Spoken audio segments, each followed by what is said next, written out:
भगवान शिव का यतिनाथ एवं हंस नामक अवतार।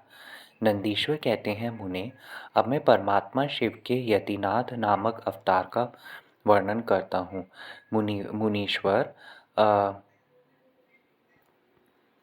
अर्बुदाचल नामक पर्वत के समीप एक भील रहता था, जिसका नाम था आहुक।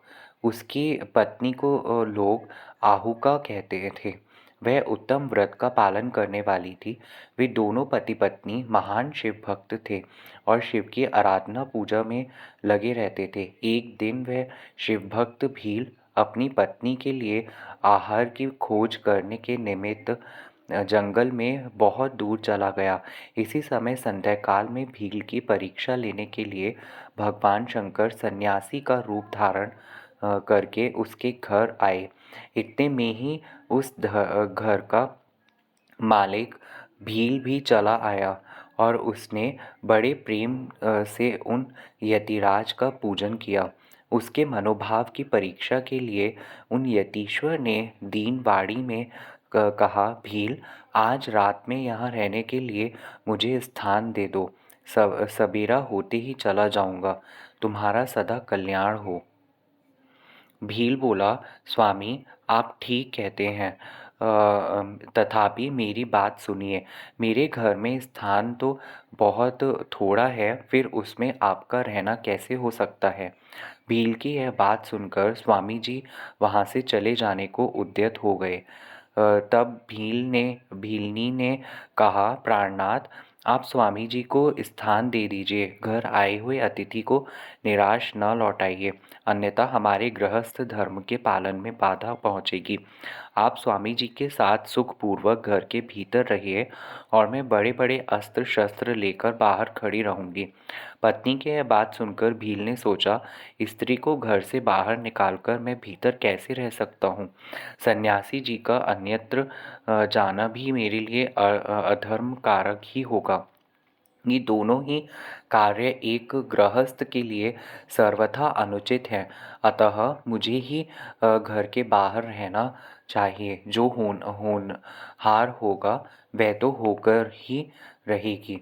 ऐसा सोचकर आग्रह करके उसने स्त्री को और सन्यासी जी को तो सानंद घर के भीतर रख दिया और स्वयं वह भील अपने आयुध पास रखकर घर से बाहर खड़ा हो गया। रात में जंगली क्रूर एवं हिंसक पशु उसके पीड़ा देने लगे। उसने भी यथाशक्ति उनसे बचने के लिए महान यत्न किया। इस तरह यत्न करता हुआ वह भील बलवान होकर भी प्रारब्ध प्रेरित हिंसक पशुओं द्वारा बलपूर्वक खा लिया गया। प्रातः काल उठकर जब यति ने देखा कि हिंसक पशुओं ने वनवासी भील को खा डाला है, तब उन्हें बड़ा दुख हुआ। सन्यासी को दुखी देख भीलनी दुख से व्याकुल होने पर भी धैर्यपूर्वक उस दुख को दबाकर यूँ बोली, स्वामी जी, आप दुखी किस लिए हो रहे हैं। इन भीलराज का तो इस समय कल्याण ही हुआ। ये धन्य और कृतार्थ हो गए जो इन्हें ऐसी मृत्यु प्राप्त हुई। मैं चिता की आग में जलकर इनका अनुसरण करूंगी। आप प्रसन्नता पूर्वक मेरे लिए एक चिता तैयार कर दें, क्योंकि स्वामी का अनुसरण करना स्त्रियों के लिए सनातन धर्म है। उसकी बात सुनकर सन्यासी जी ने स्वयं चिता तैयार की और भीलनी ने अपने धर्म के अनुसार उसमें प्रवेश किया। इसी समय भगवान शंकर अपने साक्षात स्वरूप से उसके सामने प्रकट हो गए और उसकी प्रशंसा करते हुए बोले, तुम धन्य हो, धन्य हो। मैं तुम पर प्रसन्न हूँ। तुम इच्छानुसार वर मांगो, तुम्हारे लिए मुझे कुछ भी अदेय नहीं है। भगवान शंकर का यह परमानंददायक वचन सुनकर भीलनी को बड़ा सुख मिला। वह ऐसी विभोर हो गई कि उसे किसी भी बात की सुध नहीं रही। उसकी उस अवस्था की लक्ष्य उसकी उस अवस्था को लक्ष्य करके भगवान शंकर और भी प्रसन्न हुए और उसके ना मांगने पर भी उसे वर देते हुए बोले, मेरा जो यति रूप है यह भावी जन्म में हंस रूप से प्रकट होगा और प्रसन्नतापूर्वक तुम दोनों का परस्पर संयोग कराएगा। यह भील निषद देश की उत्तम राजधानी में राजा वीरसेना का श्रेष्ठ पुत्र होगा। उस समय नल के नाम से इसकी ख्याति होगी और तुम विदर्भ नगर में भीमराज की पुत्री दमयंती होगी।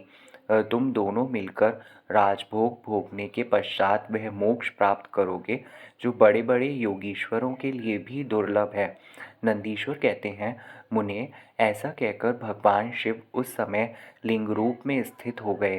वह भील अपने धर्म से विचलित नहीं हुआ था, अतः उसी के नाम पर उस लिंग को अचलेश संज्ञा दी गई। दूसरे जन्म में वह आहुक नामक भील नैषद नगर में वीरसेन का पुत्र हो महाराज नल के नाम से विख्यात हुआ और आहुका नाम की भीलनी विदर्भ नगर में राजा भीम की पुत्री दमयंती हुई और वे यतिनाथ शिव वहाँ हंस रूप में प्रकट हुए। उन्होंने दमयंती का नल के साथ विवाह कराया।